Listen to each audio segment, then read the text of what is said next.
लेकिन साधना, मेरी बात तो सुनो। अमित बार बार साधना को पुकार रहा था, लेकिन साधना उसे अनसुना करके वहाँ से चली जाती है।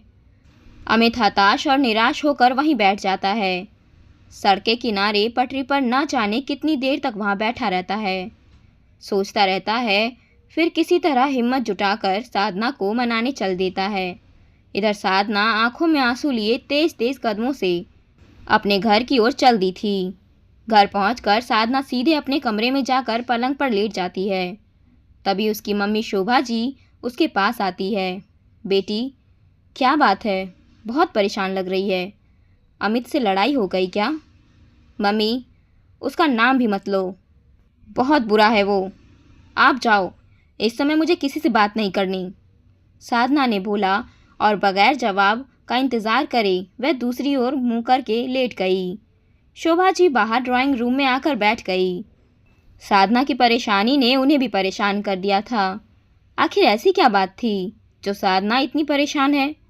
यही सोचकर शोभा भी इधर उधर टहलने लगती है। तभी डोरबेल बजती है। शोभा जी गेट खोलती है तो सामने अमित खड़ा था। आंटी जी, साधना है क्या? शोभा जी ने उसे ड्राइंग रूम में बिठाया और पूछा, बेटा, क्या बात हो गई? वो बहुत परेशान है। कुछ नहीं आंटी, बस ऐसे ही गुस्सा हो गई। क्या मैं उससे मिल सकता हूँ? शोभा जी के हाँ कहने पर अमित साधना के कमरे में पहुँच जाता है। अचानक अमित को देखकर साधना उठकर बैठ जाती है और ज़ोर से चिल्लाने लगती है, चले जाओ यहाँ से, आज के बाद मुझसे मिलने की कोशिश मत करना। अमित बार बार साधना को मनाता रहा, लेकिन वह उसकी शक्ल भी नहीं देखना चाहती थी। अमित ने जाते हुए बस इतना ही कहा, साधना, आज तुम बहुत गुस्से में हो, लेकिन मेरी बात पर गौर करना। मैंने कुछ गलत नहीं कहा, और हाँ, मैं आज के बाद तुमसे कभी नहीं मिलूँगा। अमित के बाहर जाते ही शोभा जी फिर से साधना के कमरे में आई और बोली, ये क्या किया बेटी? अमित कितना अच्छा है, तूने उसे बेइज्जत करके घर से निकाल दिया। साधना कुछ नहीं बोली, चुपचाप रोती रही। आखिर हुआ क्या था? दरअसल अमित और साधना की मुलाकात एक बस स्टैंड पर हुई थी। अमित अपने घर जा रहा था। रात का समय था। साधना भी अपने गांव के लिए बस के इंतज़ार में बैठी थी। बस स्टैंड पर मुश्किल से 2-4 लोग होंगे। साधना बार बार घड़ी देख रही थी। अमित उसके पास वाली बेंच पर बैठा था। साधना अपनी जगह से उठी और अमित के पास जाकर बोली, आपको पता है बुलंदशहर जाने वाली बस कितनी देर में आएगी? आपको बुलंदशहर जाना है? अमित ने पूछा तो साधना बोली, हाँ, वहाँ से आगे गांव में जाना है। अमित ने कहा, मेरी बात मानिए तो वापस चली जाइए, यहाँ बस का कुछ पता नहीं कब आएगी। रात ज़्यादा हो रही है, अगर बस आ भी गई तो रात को 2 बजे आपको बुलंदशहर उतारेगी। रात में गांव कैसे जाएंगी? सुबह की बस पकड़ लेना। साधना डर गई। मेरा कोई और ठिकाना नहीं है, क्या मैं यहाँ रुक सकती हूँ? अमित ये सुनकर बोला, नहीं, यहाँ सेफ नहीं है। आप इस शहर में किसी को नहीं जानती? साधना ने डरते हुए कहा, मैं यहाँ किसी के बुलाने पर नौकरी के लिए आई थी। उसने मुझसे सारे पैसे ले लिए और नौकरी भी नहीं लगवाई। अब वापस जा रही हूँ।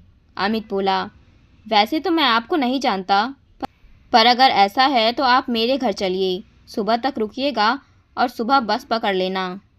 घबराइए मत, यहीं पास में मेरा घर है। घर में मेरी मम्मी है, आप सुरक्षित रहेंगी।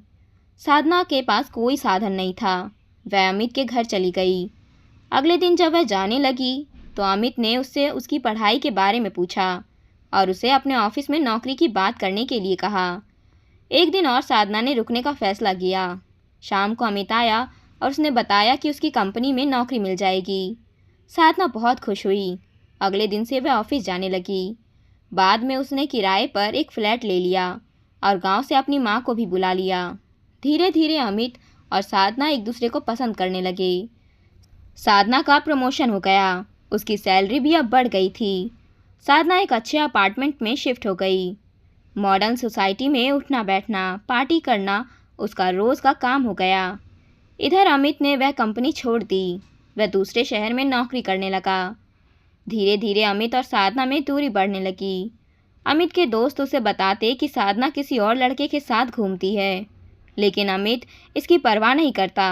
धीरे धीरे अमित का भ्रम टूटने लगा। साधना उसका फ़ोन नहीं उठाती थी, मैसेज का जवाब नहीं देती थी। एक दिन अमित अपनी माँ से मिलने आया तो उसने साधना को मिलने के लिए बुलाया। अमित ने साधना के सामने शादी का प्रस्ताव रखा और दूसरे शहर में उसके साथ चलने के लिए कहा। साधना ने साफ मना कर दिया। अमित ने कहा, मैंने तुम्हारे लिए नौकरी का भी इंतज़ाम कर लिया है। जितना पैकेज यहाँ मिल रहा है उससे अच्छा मिल जाएगा। इसी बात को लेकर अमित और साधना में कहासुनी हो रही थी। तभी अमित ने कहा, साधना भूलो मत, तुम आज जो कुछ भी हो मेरी वजह से हो। उस समय तुम मेरे प्यार के लिए तरसती थी, आज मेरा फ़ोन तक नहीं उठाती। साफ साफ बताओ बात क्या है। साधना बोली, अमित मैं अभी शादी नहीं करना चाहती। जीवन में शादी सब कुछ नहीं होती। यहाँ आज़ादी से जीना ये सब छोड़कर मैं तुम्हारे साथ नहीं आ सकती। यह सुनकर अमित को गुस्सा आ गया और उसने कहा, बात यह है तुम किसी और से प्यार करने लगी हो। मैं अब तुम्हें पसंद नहीं हूँ। मेरे दोस्तों ने सब बता दिया है। साधना को बहुत गुस्सा आया और वो अमित को उल्टा सीधा सुनाकर अपने घर आ गई। अमित साधना से बेइज्जत होकर अगले दिन ही अपनी माँ को लेकर वापस लौट गया। उसने साधना का नंबर भी ब्लॉक कर दिया। साधना अब जिस लड़के को पसंद करने लगी थी उसकी नज़र साधना के पैसों पर थी। वह किसी न किसी बहाने से साधना से पैसे मांगता रहता था। एक दिन साधना ने मना किया तो उसने साधना को कहीं मिलने बुलाया और उसे बहुत मारा। साथ उसके साथ ज़बरदस्ती करने की कोशिश की। साधना किसी तरह जान बचाकर अपने घर पहुंची।